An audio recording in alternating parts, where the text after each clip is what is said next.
I like football. It amazes me that it's even possible for a sport to be so complicated. And I don't mean the rules, although they are complicated. You'd think after 20 years of watching football I'd know all the rules, but I still learn a few new ones each year somehow.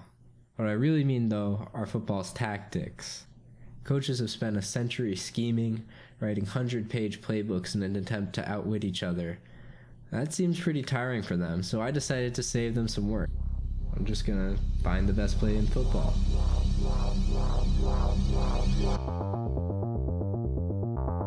Now, you might be thinking, these guys have played and coached for decades of their lives, and you're just some guy. What makes you qualified to figure out the best play? And how do we know there is a best play anyway? Well, I'm going to use something the haters and doubters may not be familiar with, called the scientific method. And how am I going to run this experiment? Me and what football team? Well, that's easy. EA Sports. It's in the game. It would make sense for me to pick the most popular football game in the world, which is Madden, but I'm not going to do that. I'm going back to my home turf. I've spent more time playing this game than I'd like to admit. I'm not sure there's a single person who's played it more than me, but if there is, I'd like to meet them. So for sentimental and familiarity reasons, I'm going to use this game as my testing ground to find the best play in football. I'm going to go through every play in the game, test it, record how successful it is, and whichever play does the best is the best play in football. That's science, baby. But hold on now. How are we measuring success? What are we even scoring here? Well, first let me give you a little backstory. See, a couple of winters ago, COVID happened and I was bored and playing Wii. That's when I first got the idea for this video. But I had no capture card, so I was recording my TV screen with an iPhone 7. This sucked, so I scrapped the footage. But I still had the data, right? And it would be morally wrong to throw out data. So we'll say that's round 1, and now we're beginning round 2. And by the end of this multi-round gauntlet, I will have scientifically proven the greatest football play of all time. But I still haven't explained the methodology. Here's the methodology.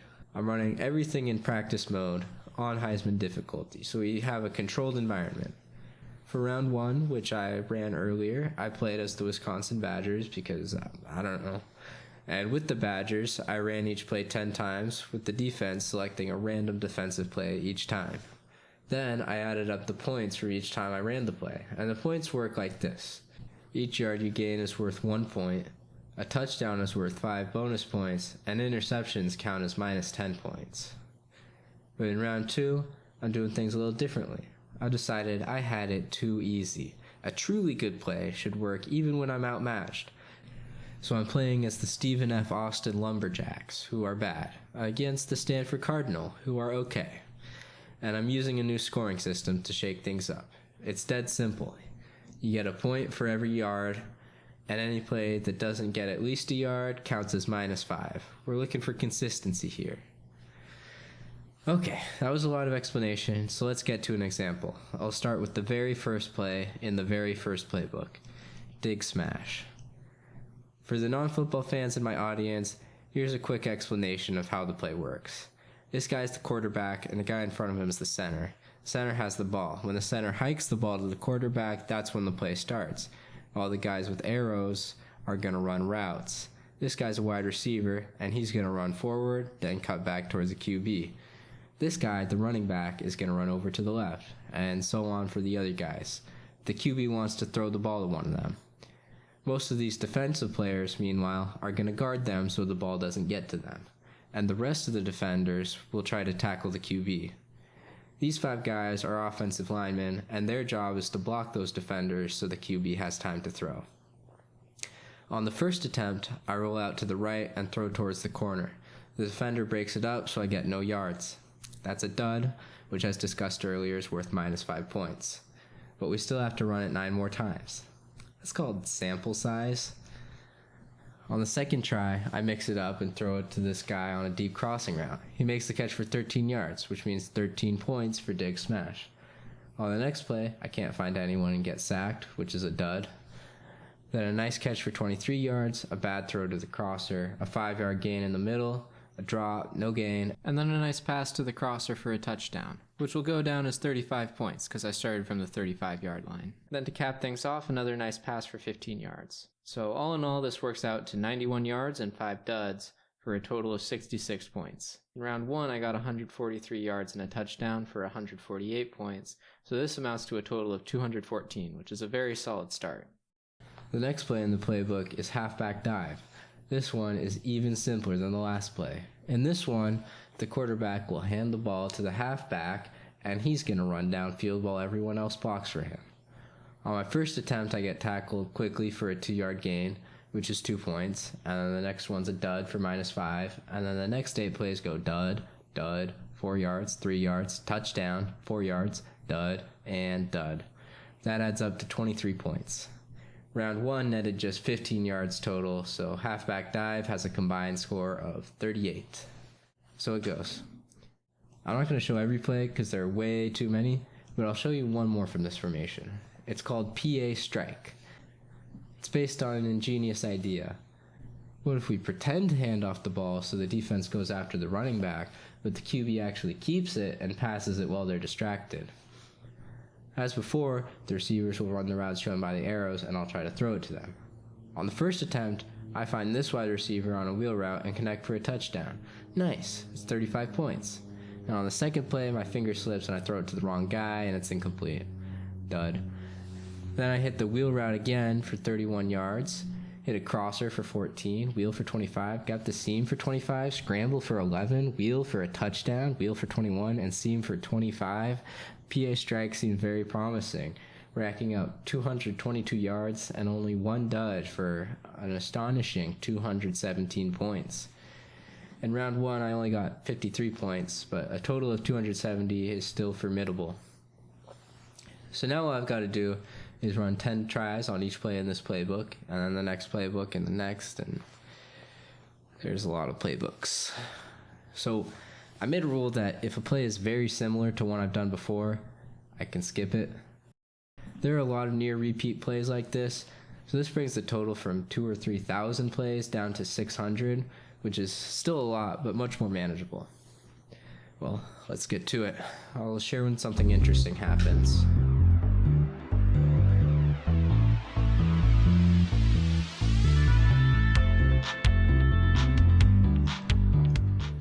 Okay, I've decided I have to talk about the camera angle. This is maybe the most egregious flaw in the game. Look at these guys on the side. Now watch where they go on the play. Oh, what's that? You can't? Because the camera angle doesn't show the whole field? Yeah, I checked in. Every single camera angle has this problem. I honestly don't know how they released it like this, because it basically forces you to guess whether some of your receivers are open or not. This is why you'll see me roll left or right so often, so I can see who I'm throwing to. Anyway, back to the grind.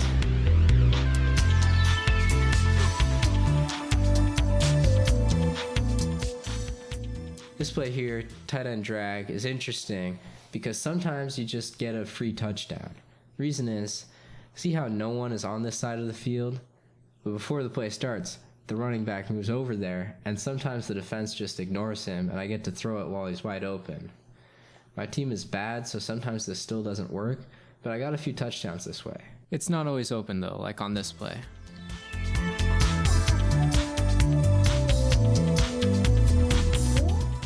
I just got to wide receiver reverse pass, which is a bad play, but it wouldn't be quite so bad if this guy could throw at all. I think it makes sense that a wide receiver's bad at passing, but this is truly putrid. I honestly think I could do better than this. The idea here is the defense doesn't expect a wide receiver to pass. Normally that's kind of the QB's thing. So when you hand it off to him, they leave all your targets wide open. And then he passes it. But it doesn't work if he can't hit a wide open target. So in this case, the play just doesn't work. The game has several trick passes like this, but so far I've found they work better as runs. I'm wondering if the AI somehow knows it's a trick and defends it like a trick pass, because the defenders seem to remain in coverage way longer than they should. But wide receiver reverse pass doesn't work as a run either, because by the time the receiver gets the ball, he has nowhere to go. Speaking of which, check out the non-trick version of this, which is even worse. It's called wide receiver reverse, and it is an early contender for the worst play in the game. Wide receiver reverses actually work sometimes in real life, but the misdirection completely fails in this game, and I just lose yardage every time.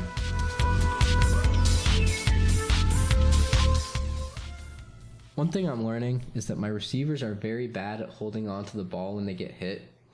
I'm on tight end wheel, and this curl route always has a clear throwing lane, but the wide receiver always drops the ball when he gets hit, so it doesn't even matter. And unfortunately, the tight end on the titular wheel route is very slow, so this play is overall ineffective.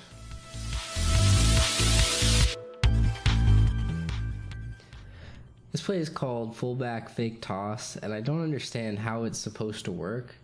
I would expect my fullback to be faking a toss, or for my QB to be faking a toss to my fullback, or my QB to fake a toss and then hand it off to my fullback or something like that. But none of those seem to be happening, and the play also doesn't seem to be working.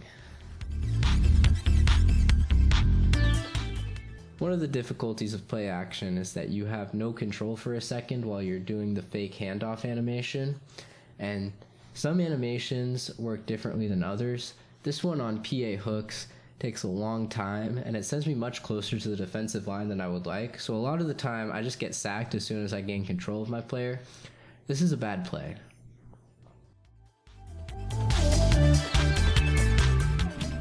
This play called Stick, I got 179 points with it in the first round when I was playing with Wisconsin, but now that I'm returning to it, I have no idea how I managed to do anything good with it. Like, who was getting open for big yardage? I have no idea. But on the strength of its first round performance, it still ends up with a good score. The fake spike is a funny play. I think it's cool that there's a sport where it can exist. It doesn't work in this situation, because unless it's the end of the game, it's pretty obvious that you're faking it. But anyway, what I noticed here is the QB seems to get animated at double speed for a sec when he spikes it.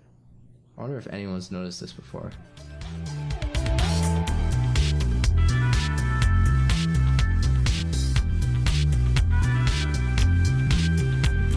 Well, I did all the plays.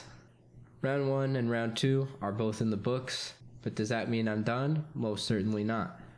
2 rounds is just not enough for our purposes, but for attention span reasons, I'm cutting off the first video here. So let's review what I found so far. To give you some perspective, here's the most average play in the whole playbook. PA deep post from the Ace 4 wide receiver Trey playbook. In round 1, it got 51 yards and no touchdowns. That's 5.1 yards per play, which equates to a bad but not terrible offense in real college football. That feels realistic for the average play to be on Heisman difficulty.